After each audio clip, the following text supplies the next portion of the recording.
Hello everyone, আসসালামু আলাইকুম। হঠাৎ করে ওয়েদারটা যে এত সুন্দর হয়ে যাবে ভাবতেও পারিনি। কিছুক্ষণ আগে পর্যন্ত তীব্র গরম আর প্রচণ্ড রৌদ্রে একদম জনজীবন অতিষ্ঠ হয়ে গিয়েছিল। তো হঠাৎ করে দেখলাম বাইরে দমকা হাওয়া দিয়ে আকাশটা পুরো মেঘ করে এসেছে, মনে হয় অনেক ঝড় উঠবে। তো এরকম ওয়েদার দেখতে কারই না ভালো লাগে। আমি ছিলাম কিচেনে, দৌড়ে এসেছি ওয়েদারটা উপভোগ করার জন্য। এদিকে মেহেক দোলনায় বসে দোল খাচ্ছে আর বাইরের হাওয়া নিচ্ছে। তো যাই হোক, ওর অনেক বেশি ভালো লাগছে। ও মাত্র স্কুল থেকে এসেছে, এসেই দেখে যে ওয়েদারটা এত সুন্দর হয়ে গিয়েছে। আর আমার বাচ্চারা এসব ওয়েদার, এই বৃষ্টির দিনে, বৃষ্টি ভেজা দিন আর মেঘলা আকাশ অনেক বেশি পছন্দ করে।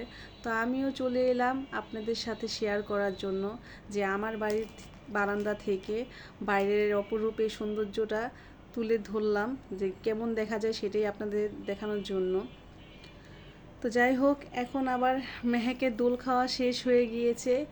তারপরে মুনতাহা চলে এসেছে, মেহেককে সরিয়ে, বড় বোনকে সরিয়ে ও আবার এখানে মনের সুখে ইচ্ছে মতন দোল খাচ্ছে। তো এরই মধ্যে আমি কিচেনে চলে গিয়েছিলাম রান্নার কাজে, যেহেতু এখন রান্নার সময়। এসে দেখি এত জোরে বৃষ্টি করেছে, আর আমার দক্ষিণ দিকে জানালাটা খোলা ছিল। সে জানালা দিয়ে বৃষ্টির পানি এসে আমার ঘর দোরপুর ভেসে গিয়েছে, প্রায় অর্ধেক ঘরই বৃষ্টির পানিতে ভেসে গিয়েছে। 10 মিনিটও বৃষ্টি নামেনি, এরকম বৃষ্টি এসে আমার ঘর দোর ভাসিয়ে দিয়ে দেখুন আবার চলেও গেল। আবার কি সুন্দর রোদও উঠে গিয়েছে। এর কোনো মানে হয়? অনেকটা সময় নিয়ে বৃষ্টিটা থাকতে পারতো, তাহলে সে অনেক ভালো লাগতো। তো এই হলো আমার আজকের দিনের হঠাৎ বৃষ্টির গল্প।